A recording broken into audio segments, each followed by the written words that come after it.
You're a real disappointment to Maurice Wilkes, who invented the Land Rover on Red Wharf Bay Beach. The Ineos Grenadier is where the Defender should be at, not poncing around on the school run. Women who drive the Defender have no idea what it's capable of. Is that how much they are now? And now a Defender at £200,000 plus is not representing good value against a Bentayga, a DBX 707, or other similar marks with the prestige, build quality, security, and residuals to pull it off. For this video, I've parked my BMW right at the top of the Shires because you don't need a Land Rover. Well, you might need a Land Rover, but there's a new one coming out and there's quite a bit to say about it. This is the Land Rover Defender OCTA. OCTA. I'm not quite sure why they've called it the OCTA, but it's coming for the Ford Raptor's off-road crown, according to the website Jalopnik. A high-performance OCTA model will be the most powerful Defender in the world. No, it doesn't say that. The most powerful Defender ever with its twin-turbo V8. For decades, the Land Rover Defender has been the off-roader of choice for discerning adventurists looking to get out in the wilderness. It hasn't actually, but due to PR, people keep buying Defenders. But it's widely well known that in Australia, if you want to go out into the wilderness, you take a Land Rover, but if you want to come back, you take a Toyota. Also, you don't really see Land Rovers going around the Middle East with machine guns mounted on the back. That's always Japanese cars. But never mind, let's carry on with the article. But then Ford came along with its lifted, more powerful Raptor trim on trucks like the Ranger and Bronco to show how things should be done. Now, Land Rover is promising a comeback with the new high-performance Defender OCTA. The new car, the most powerful Defender in the world, it doesn't say that, ever built, will take the V8 Defender and dial everything up to 11. Will it be dialing recalls up to 11? And will they be dialing their customer service up to 11? And their, showroom experience up to 11 as well? And part supply, will they be dialing that up to 11? And their recoveries. I could keep going on, couldn't I? Let's do the article, Geoff. Come on. I get a few videos in and I can't take them seriously anymore. They all end up like this. This means it's going to be tougher, more capable, and apparently even more luxurious than the current range-topping Defender V8. To manage this, Jaguar Land Rover will fit the new Defender with a twin-turbo V8 that comes with mild hybrid power. There's no word yet on power output, but as the current Defender V8 kicks out 525 horsepower, we can expect it to be more than this. When it comes to the gearbox you'll get with the OCTA, JLR has remained tight-lipped. It has, however, outlined some of the suspension upgrades that will aid the new car when you head off-piste. What gearbox would you want with more than 525 horsepower? Because I would want a pig iron 6-speed manual. I wouldn't want anything else because everything else is going to break. Let me know in the comments. The Defender OCTA comes with 6D Dynamics air suspension, gonna break, which offers improved grip and traction on various surfaces. To do this, the suspension on the OCTA comes with a pitch and roll control system that JLR's will allow it to maximise independent wheel travel and articulation when you head off-road. Can't you do all that manually without the electronics? The new car will be about much more than off-road performance. It will also be about travelling around in style, and as such, its name has even been inspired by the octagon shape of most diamonds.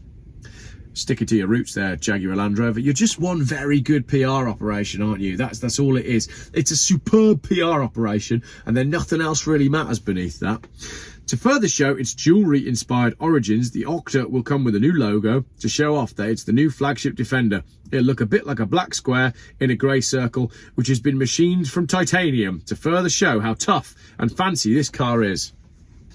The Defender OCTA name and signature graphic are representative of the vehicle's strength, resilience and desirability, said Mark Cameron, managing director of Defender. Now its own brand, of course, I've covered that one before. Jaguar Land Rover want to move away from the name Jaguar Land Rover because the name Jaguar Land Rover is just associated with unreliable vehicles and poor service.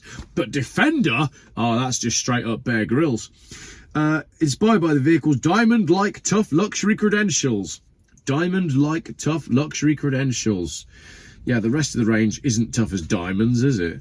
The new signature graphic is particularly significant as it will be the first time it's seen on a Defender and will identify all flagship Defender models in future.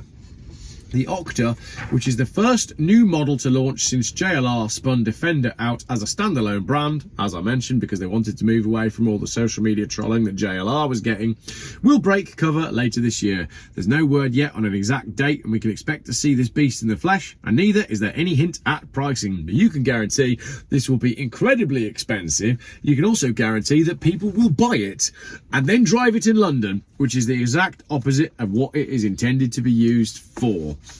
Anyway, as it's been a while since I've done any Jaguar Land Rover social media updates, we've got a new one, look. This is from today. Land Rover have finally posted on their social media, and I've been looking forward to them posting on their social media because I've had my popcorn ready for ages, ready to read the comments and then do a video like this for you. So, Land Rover launches the Defender OCTA, and they launch it quite simply with just the one image, just that. So let's take a look at the comments. There were 59 or so comments, which, to be fair, considering they've got, I think, 14 million followers, and this was posted 6 hours ago, 59 comments on your social media is pretty crap, especially when most of them are, well, I love it, cool, beautiful interiors, says someone. I don't think Land Rover do interiors for inns. So a lot of people from foreign countries that can't spell or type are commenting on Land Rover's post, which says a lot about where the brand has gone. Another one there, I love it. Adam says, the tackiness of chopped carbon fibre says it all. Thanks, Adam. Feeling very positive about this, as am I. Juliana says, I'd like to take this car for a spin. And then we've got some emojis, some GIFs. You know, all the intelligent people that are definitely going to buy Land Rovers post GIFs, don't they? Samantha says, it's my dream. Dina says, I love it. Adele says, it's beautiful. Maud says, the best. And then someone says, I had the Land Rover Discovery and the Range Rover. Don't like the new models. It's taking from the original look, just like when they changed from the rugged look at the dealership in Florida and moved around the corner to the new modern look. But I still love you guys. I think that says it all. I think, you know, a Land Rover could drive around the corner and take a dump on your Christmas tree, and there are still people that would buy a Land Rover even after that. Like, the loyalty to the brand, I do not understand it. Mark says, hopeless. In the way over their heads, just stick to what made Land Rover back in 1949. You're a real disappointment to Maurice Wilkes, who invented the Land Rover on Red Wharf Bay Beach. The Ineos Grenadier is where the Defender should be at, not poncing around on the school run. Women who drive the Defender have no idea what it's capable of. He's right, actually, because at the gym, there's a couple of Defenders, and they're always driven by people that do not look anything like Bear Grylls. I love it, says Charlie. Can't wait, says Carrie. Gabrielle just says Land Rover. So, yeah, he's spotted that it is a post from Land Rover. And then we've got Rich Martin, who says, I love Land Rover. After a decade of Range Rovers, 9 new cars in total. I can't help but feel you've lost your way by going after stupid additions that disappoint your loyal client base.